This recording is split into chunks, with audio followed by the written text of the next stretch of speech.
boxovat na 100%, tady, že budu boxovat na 100%, to je dostatek. Ale to je blbost, víš co? Tak já chápu, že někdy jako chtějí doručit ten zápas a to, ale prostě tak no. Kolik máš?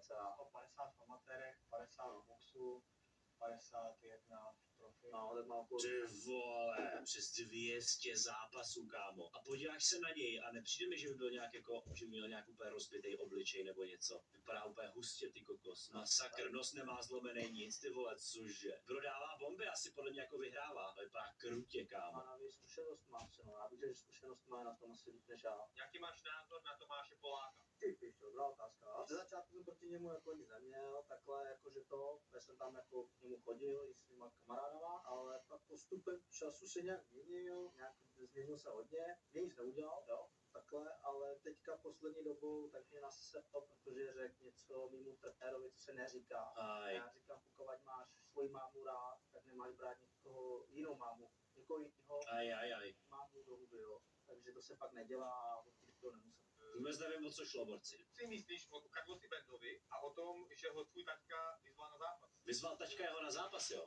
Tak jako řekl, tak já ho... Koukej, co mám, Martina. Ale podle těch jako videí, Já už jsem měl. myslím, že by se- Podívejte